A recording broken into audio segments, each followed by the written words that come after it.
اور اللہ نے دوسرے مقام پہ اس بات کا اعلان فرما دیا الیوم اکملت لکم دینکم واتممت علیکم نعمتی ورضیت لکم الاسلام دینا۔ آج کے دن میں نے دین کو مکمل کر دیا، نعمتوں کو تمام کر دیا اور تمہارے لیے دین کو، اسلام کو بطور دین منتخب فرما لیا۔ حضرات گرامی قدر، دین و شریعت در حقیقت ایک ایسی کامل اور مکمل زندگی گزارنے کا نام ہے جس کے نتیجے میں اللہ تبارک و تعالی دنیا میں راضی ہو جائے اور آخرت میں انسان کو آگ سے بچا کر جنت کے باغات میں داخل کر دے۔ حضرات گرامی قدر، اللہ تبارک و تعالی کائنات کا حاکم ہے، قادر مطلق ہے، علی کل شیء قدیر ہے، مدبر الامور ہے، اول ہے، آخر ہے، یگانہ ہے، یکتا ہے، تنہا ہے، اکیلا ہے،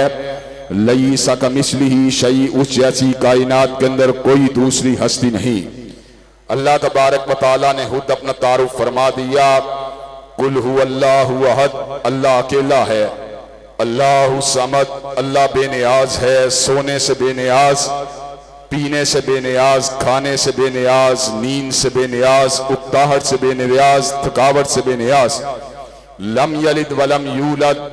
نہ وہ جنتا ہے نہ وہ کسی کے گھر پیدا ہوا، ولم یکن لہ کفوا احد، اور کائنات میں کوئی اس کا ہمسر نہیں، کوئی اس کا ہم پلہ نہیں۔ حضرات گرامی قدر، اللہ تعالیٰ کے انعامات ان گنت ہیں، بے پایہ ہیں، بے اندازہ ہیں، بے شمار ہیں۔ اللہ تبارک و تعالیٰ کے ان انعامات میں سے بہت بڑا انعام اللہ تبارک و تعالیٰ کا اپنی مخلوق کے پاس اپنے کلام کو بھیجنا ہے۔ حضرات گرامی قدر، انسان کی کیا حیثیت ہے، انسان کی کیا اوقات ہے، انسان کی کیا مجال ہے کہ خالق کائنات اور مالک کائنات اس کی رہنمائی کے لیے، اس کو سیدھے راستے پہ چلانے کے لیے، اس کو اندھیروں سے نکال کر اجالوں کے راستے پہ گامزن فرمانے کے لیے اپنے کلام کو نازل فرمائیں۔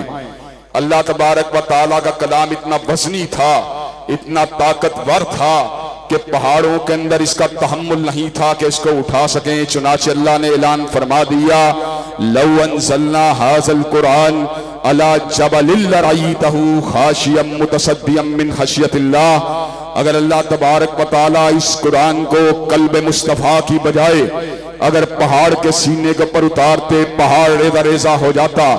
لیکن میرے نبی کے سینے کے تحمل کا عالم کیا ہے، قلب مصطفیٰ کے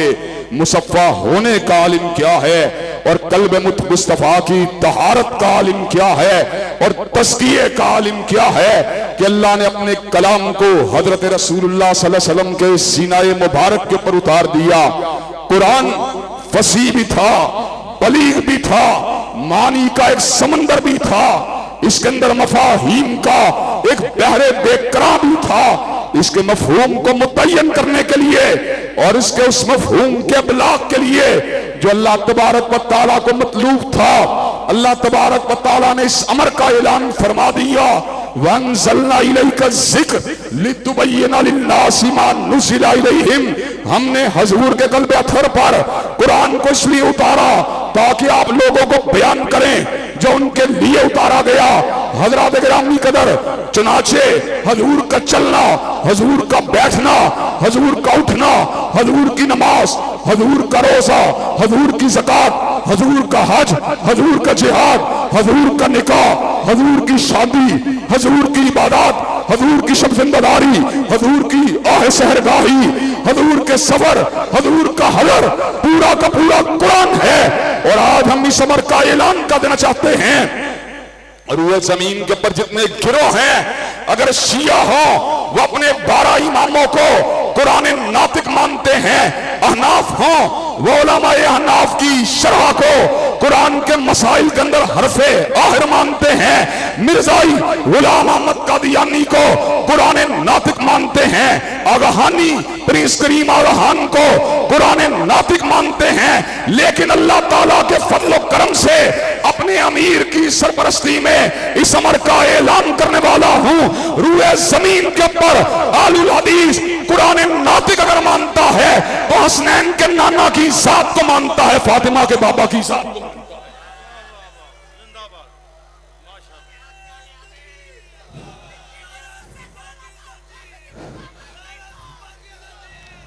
حضرات گرامی قدر، اب میں آپ کے سامنے اگلی بات کو آگے بڑھانا چاہتا ہوں۔ جہاں پہ محل نزاع ہے، جہاں پر محل اختلاف ہے، اور انشاءاللہ آج اپنے بھائیوں کی موجودگی کے اندر اس اختلاف کو بھی انشاءاللہ تحلیل کر کے جاؤں گا۔ حضرات گرامی قدر، میرا جی کرتا ہے مجھے حضور علیہ السلام کی نماز کی خبر ہونی چاہیے۔ جب میں نماز کی خبر کو معلوم کرنے کی کوشش کرتا ہوں تو مجھے عبداللہ ابن عمر حضور کی نماز کو دیکھتا ہوا نظر آتا ہے۔ جب میں حضور کی نماز کو سمجھنے کی کوشش کرتا ہوں تو مجھ کو مالک ابن حویرث حضور کی نماز کو کرتا ہوا دیکھتا ہوا نظر آتا ہے۔ جب میں حضور کی نماز کے بارے میں خبر کو حاصل کرنے کی کوشش کرتا ہوں، مجھ کو وائل ابن حجر حضور کی نماز کی گواہی دیتا ہوا نظر آتا ہے۔ حضرات گرامی قدر، میرا جی کرتا ہے میں حضور کے اپنے نواسوں کے ساتھ پیار کو دیکھوں تو مجھ کو حسن و حسین دوش رسول کے سوار نظر آتے ہیں۔ حضرات گرامی قدر، میرا جی چاہتا ہے کہ میں حضور کی خلوت کی بات کو معلوم کروں۔ مجھے امی عائشہ حضور کی خلوت کی بات کو بتلاتی ہوئی نظر آتی ہے۔ میرا جی چاہتا ہے میں غار ثور کی تنہائیوں کے اندر حضور کے حالات کی خبر معلوم کروں۔ مجھے صدیق جو ہے غار ثور کے اندر حضور کے حالات کو بتلاتا ہوا نظر آتا ہے۔ میرا جی چاہتا ہے میں حضور کی جہاد کی ردات کو معلوم کروں۔ مجھ کو علی المرتضیٰ حضور کے ساتھ تلوار کو چلاتا ہوا نظر آتا ہے۔ اور مجھے یہ بات بتلاؤ، اگر میں حضور کے صحابہ کو نہ مانوں، اگر میں امی عائشہ کو نہ مانوں، اگر میں ابو ہریرہ کو نہ مانوں، اگر میں انس بن مالک کو نہ مانوں، اگر میں ابو سعید الخدری کو نہ مانوں، اگر میں جابر بن عبداللہ کو نہ مانوں، اگر میں عبداللہ ابن عمر کو نہ مانوں، اگر میں عبداللہ ابن عباس کو نہ مانوں، اگر میں عبداللہ ابن عمر بن العاص کو نہ مانوں، تو مجھے بتلاؤ میں حضور کی سیرت کو کہاں سے دیکھوں؟ حضرات گرامی قدر، اگر میں نے حضور کی تصویر حسن تصویر پر جمال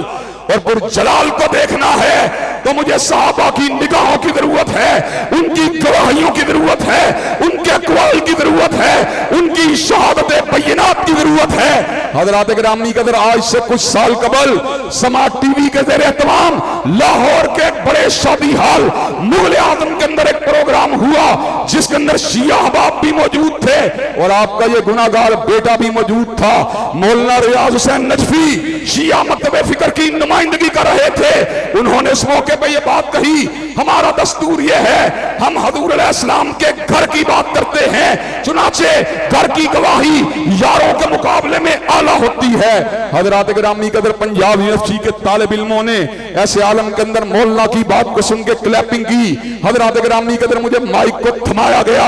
ایسے موقع کے پر میں نے جواب دیا، حضور کی زندگی کے حصے دو ہیں، ایک حصہ وہ ہے جو حضور نے گھر میں گزارا ہے۔ اگر گھر کی بات ہوگی تو امہات المومنین اور اہل بیت اعظام کی بات کو حجت اور دلیل مانا جائے گا، اور گھر سے باہر کی بات ہوگی تو صحابہ کرام کی گواہی کو حجت مانا جائے گا۔ حضرات گرامی قدر، حضور کی زندگی کی کامل تصویر کو معلوم کرنے کے لیے اہل بیت کے ساتھ صحابہ کرام رضوان اللہ علیہ مجمعین کی گواہیوں کو شامل کرنا پڑے گا۔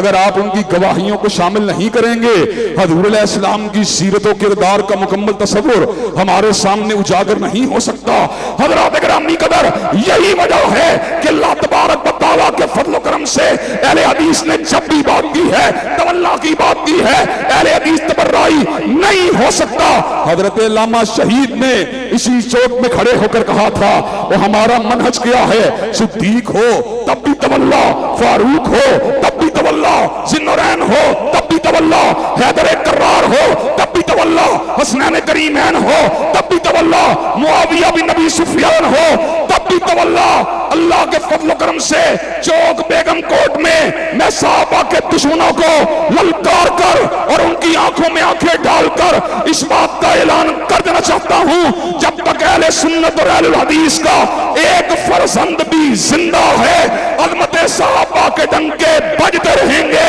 صدیق کی صداقت کے نعرے لگتے رہیں گے، فاروق کی عدالت کے ڈنکے بجتے رہیں گے۔ عظمت صحابہ، رفعت صحابہ، علامہ ابتسام العی ظہیر صاحب، مرکزی جمعیت اہل حدیث پاکستان۔ حضرات گرامی قدر، اور بات کو مزید آگے بڑھانا چاہتا ہوں، اللہ تبارک و تعالیٰ کے فضل و کرم سے میرے بھائی سبتین نقوی نے یہ بات علی وجہ البصیرت کہی ہے، اہل حدیث اور حقیقی اہل حدیث وہی ہوتا ہے جس کو اہل بیت سے پیار ہو، جس کو سیدنا علی المرتضیٰ سے پیار ہو، جس کو سیدہ فاطمہ الزہرا سے پیار ہو، جس کو سیدنا حسنین کریمین سے پیار ہو، جس کو اولاد علی سے پیار ہو۔ حضرات گرامی قدر، اہل الحدیث کا ایک ایک بچہ اور ایک ایک فرزند اللہ تعالیٰ کے فضل و کرم سے اہل الحدیث کا ایک ایک آنے والا بچہ بھی جو بھی دنیا میں نہیں آیا، اللہ تعالیٰ کے فضل و کرم سے وہ بھی اہل البیت سے محبت کا اظہار کرتا رہے گا۔ لیکن حضرات گرامی قدر، ہم اس موقع پر اس بات کو سمجھانا چاہتے ہیں اور آپ کی خدمت کے اندر گوش گزار کرنا چاہتے ہیں کہ حضرات گرامی قدر، جب کسی کو کسی کے ساتھ عقیدت ہوتی ہے، کسی کو کسی کے ساتھ پیار ہوتا ہے، تو اپنے پیارے کی گستاخی کو برداشت نہیں کر سکتا، اپنے پیارے کی بے ادبی کو برداشت نہیں کر سکتا۔ حضرات گرامی قدر، مجھے یہ بات بتلائیے، عیسائی جب حضرت رسول اللہ کی شان اقدس کے اندر، مغربی ممالک کے اندر حضور کی شان اقدس کے پر حملہ کرتے ہیں، تو ایسے عالم کے اندر مسلمانوں کے دلوں کے پر کیا گزرتی ہے، مسلمانوں کے دلوں کے پر کیا بیتتی ہے؟ حضرات گرامی قدر، مسلمانوں کا ایک ہی مطالبہ ہوتا ہے، جس نے مغرب کے کسی دیش کے اندر حضور کی شان اقدس کے اندر گستاخی کی ہے، اس کو پھانسی کے پھندے کے پر لٹکا دیا جائے، اس لیے کہ بین المذاہب ہم آہنگی کو حضور کی عزت اور ناموس کے بغیر برقرار نہیں رکھا جا سکتا۔ اسی طرح ہم یہ بات بھی بتلا دینا چاہتے ہیں، اگر تم ملک کے اندر بین المسالک ہم آہنگی چاہتے ہو، تو جہاں پر سیدنا علی المرتضیٰ، جہاں پر سیدنا حسنین کریمین، جہاں پر سیدہ فاطمہ الزہرا کی عزت کے پر سمجھوتا نہیں ہو سکتا، وہاں پر ابو بکر و عمر عثمان و علی اور سیدہ عائشہ کی عظمت اور عزت کے پر بھی سمجھوتا ہو سکتا۔ حضرات گرامی قدر، اور آج اللہ تعالیٰ کے فضل و کرم سے میں یہ بات بتلا دینا چاہتا ہوں کہ ہماری اس حریت نے، ہماری اس حق پرستی نے، اور ہماری اہل بیت اعظام اور صحابہ کرام رضوان اللہ علیہ مجمعین کے ساتھ وابستگی نے ملک کے اندر اللہ تعالیٰ کے فضل و کرم سے بیداری کی ایک تحریک کو پیدا کیا ہے، بیداری کی ایک لہر کو پیدا کیا ہے۔ حضرات گرامی قدر، سمجھدار شیعہ علماء بھی اس بات کو سمجھ رہے ہیں کہ سنی اپنے مطالبے میں حق بجانب ہیں، اگر وہ ہمارے اکابرین سے پیار کرتے ہیں، حضرت علی المرتضیٰ سے پیار کرتے ہیں، حضرت حسن و حسین کو اپنا مانتے ہیں، سیدہ فاطمہ الزہرا کو اپنا مانتے ہیں، تو ہمیں بھی ابو بکر و عمر کے بارے میں لب گشائی کرنے کا حق حاصل ہے۔ حضرات گرامی قدر، اللہ تعالیٰ کے فضل و کرم سے چند روز قبل اسلام آباد کے اندر ایک اعلیٰ سطحی اجلاس ہوا، جہاں پہ پروفیسر ساجد میر صاحب بھی موجود تھے اور آپ کا یہ گناہگار بیٹا بھی موجود تھا۔ ہم نے شیعہ علماء کی موجودگی میں اپنے موقف کو ببانگ دہل بیان کیا۔ ہم کٹنا گوارا کر سکتے ہیں، مرنا گوارا کر سکتے ہیں، تہے ہاک جانا گوارا کر سکتے ہیں، پھانسی کے پھندوں پہ چڑھنا گوارا کر سکتے ہیں، لیکن ابو بکر و عثمان و علی کی توہین کو گوارا نہیں کر سکتے۔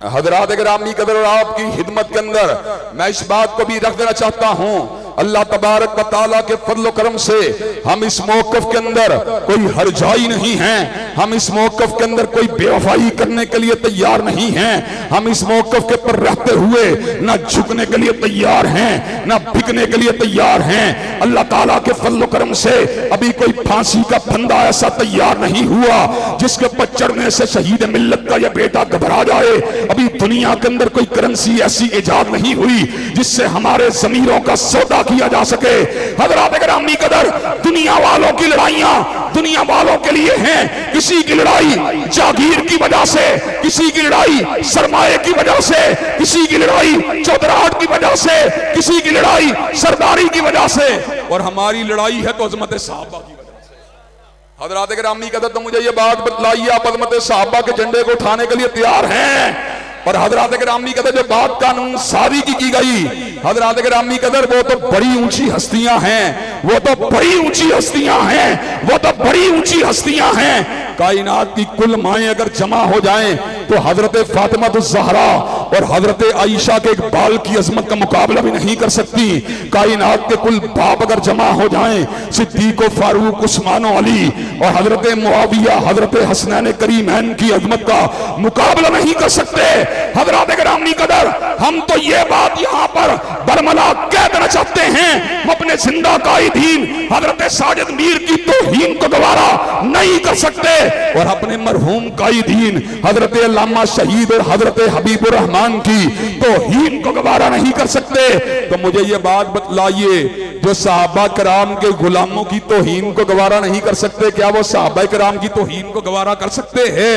حضرات گرامی قدر، اور آپ کو یہ بات بتلاؤں، وہ لوگ جو صحابہ کرام رضوان اللہ علیہ مجمعین کی تکفیر کرتے ہیں اور ان کی تنقیص کرتے ہیں اور ان کی شان کو گھٹانا چاہتے ہیں اور ان کی عزت کے پر حملہ کرنا چاہتے ہیں، انہیں اس بات کا علم ہے کہ اہل الحدیث کے بیٹے اور اہل الحدیث کے فرزند دفاع صحابہ کے لیے شیشہ پلائی ہوئی دیوار ہیں. الحمدللہ پچھلے سال جب تحریک دفاع صحابہ کو چلایا گیا تو میں نے بھی ملک کے مختلف جلسہ عام کے اندر اس بات کا اعلان کیا، منصورہ میں اعلان کیا، شرکپور میں اعلان کیا، گجرانوالہ میں اعلان کیا، ملک کے دیگر مقامات پہ اعلان کیا، ہم صدیق کی توہین کو گوارا نہیں کر سکتے، فاروق کی توہین کو گوارا نہیں کر سکتے، عثمان و علی کی توہین کو گوارا نہیں کر سکتے. حضرات گرامی قدر، اس جرم کے ارتکاب کے نتیجے کے اندر ہمارے خلاف سازشوں کے تانے بانے کو بنا گیا، ہمارے بارے میں ایک ملعون انسان کے ساتھ ہمارے تعلق کو جوڑنے کی ناپاک جسارت کی گئی. آزاد الہی جس نے شان اہل بیت کے اندر گستاخی کی ہے، حضرات گرامی قدر ہم نے مطالبہ کیا اس کو کوڑے مارے جائیں، اس کو پھانسی کے پھندے پر پلٹکا دیا جائے. ہم نے کہا ہم ایسے شخص کے ساتھ جو ہے تعلق رکھنا کسی قیمت کے پر بھی گوارا نہیں کر سکتے. ہم ایسے شخص کے لیے ہاتھ اٹھا کر بددعائیں کرنے کے لیے تیار ہیں، لیکن جھوٹے الزامات کو لگا کر اور دھمکیوں کو دے کر اور ہم کو ہراساں کرنے کی کوشش کر کر اور ہمیں قتل کے خوف کے اندر مبتلا کر کے ہماری زبان بندی کی کوشش کی گئی. حضرات گرامی قدر، ایسے عالم کے اندر اللہ تبارک و تعالیٰ کے فضل و کرم سے آپ کے اس گناہگار بیٹے نے کہا تھا کیا ہوگا، حضرت شہید کو بھی شہید کر دیا گیا، لیکن دفاع صحابہ کا کارواں آج بھی جاری و ساری ہے. اگر مجھ کو بھی شہید کر دیا جائے تو کیا فرق پڑتا ہے؟ قتل گاہوں سے چن کر ہمارے علم اور نکلیں گے اس شاق کے قافلے جن کی راہ طلب سے ہمارے قدم مختصر کر چلے درد کے فاصلے. حضرات گرامی قدر، انشاءاللہ زندگی کی آنے والی جتنی سانسیں ہیں وہ دفاع صحابہ کی امانت ہیں. اور حضرات گرامی قدر، آج ظلم کا عالم یہ ہے، اللہ تبارک و تعالیٰ کے فضل و کرم سے اعتدال کے ساتھ، دلائل کے ساتھ، براہین کے ساتھ بات کرتے ہیں، لیکن زبان بندی کے آرڈر ہیں، فلاں ضلع میں نہیں جا سکتے، فلاں ضلع میں نہیں جا سکتے، فلاں ضلع میں نہیں جا سکتے. حضرات گرامی قدر، آج ہم اس امر کا اعلان کر دینا چاہتے ہیں، متاع لوح قلم چھن گئی تو کیا غم ہے کہ خون دل میں ڈبولی ہیں انگلیاں میں نے، اور لبوں پہ مور ہے تو کیا کہ رکھ دی ہے ہر حلقہ زنجیر میں زباں میں نے. حضرات گرامی قدر، یہ زندگی کیا ہے؟ انا صلاتی و نسکی و محیایا و مماتی للہ رب العالمین. بے شک ہمارا جینا، بے شک ہمارا مرنا، بے شک ہماری نمازیں، بے شک ہماری قربانیاں اللہ رب العالمین کے لیے ہیں. اور حضرات گرامی قدر، اللہ رب العالمین سے پیار کا اظہار تو آپ قاری عبد المتین اصغر صاحب کی رحلت کی شکل کے اندر بھی دیکھ چکے ہیں. حضرات گرامی قدر، قاری القرآن نے صحابہ کرام کا دفاع کرتے کرتے اسی سٹیج کے پر جان کو نچھاور کر دیا. حضرات گرامی قدر، آج ہم اس چوک میں کھڑے ہو کر اس بات کا اعلان برملا طور پہ کر دینا چاہتے ہیں، سیدین شہیدین کے بیٹے ہیں، کالا پانی کی صداؤں کو کاٹنے والوں کے بیٹے ہیں، احمد اللہ کے بیٹے ہیں، جعفر تھانیسری کے بیٹے ہیں، علامہ شہید کے بیٹے ہیں، حبیب الرحمن کے بیٹے ہیں، محمد حسین کے بیٹے ہیں، حافظ عبداللہ کے بیٹے ہیں. اور جب تک زندہ رہیں گے عظمت صحابہ کا پھریرا لہراتے رہیں گے اور اپنے اسلاف کی روایات کو پلٹاتے رہیں گے. نعرہ تکبیر! اور جیوے جیوے علامہ، جیوے جیوے جیوے، نعرہ تکبیر! حضرات گرامی قدر آپ مجھے یہ بات بتلائیے کہ آپ دفاع صحابہ کے کارواں کے لیے علم کے ساتھ، استدلال کے ساتھ، دلائل کے ساتھ، براہین کے ساتھ دستوری اور قانونی جنگ لڑنے کے لیے تیار ہیں انشاءاللہ؟ البتہ صحابہ کو اس ملک کا قانون بنوانے کے لیے تیار ہیں انشاءاللہ؟ حضرات گرامی قدر آخری بات کر دینا چاہتا ہوں، جب بھی کبھی دفاع صحابہ کے لیے کوئی آواز اٹھی، اللہ تبارک و تعالیٰ کے فضل و کرم سے ہم ہر لحظہ ہر لمحہ میدان عمل کے اندر آنے کے لیے تیار رہے۔ حتیٰ کہ پنجاب کے سپیکر صوبائی اسمبلی جناب پرویز الہی نے جس وقت اس حوالے سے حرکت کی تو ہم نے ساجد میر صاحب کی ہدایت کے اوپر ان سے ملاقات کی اور ان کو تعاون کا مکمل یقین دہانی کروائی۔ آج بھی بیگم کوٹ چوک کے اندر ہم یہ مطالبہ کرنا چاہتے ہیں اور برسرے عام کرنا چاہتے ہیں اور ڈنکے کی چوٹ کرنا چاہتے ہیں، حضرات گرامی قدر کیا صحابہ کرام کی ناموس کا قانون ہونا چاہیے کہ نہیں ہونا چاہیے؟ حضرات ناموس صحابہ کے قانون کو اس ملک کا قانون بنوانے کے لیے تیار ہیں انشاءاللہ خون دل دے کے نکھاریں گے روح برگ گلاب، اور ہم نے گلشن کے تحفظ کی قسم کھائی ہے۔ وآخر دعوانا الحمدللہ رب العالمین۔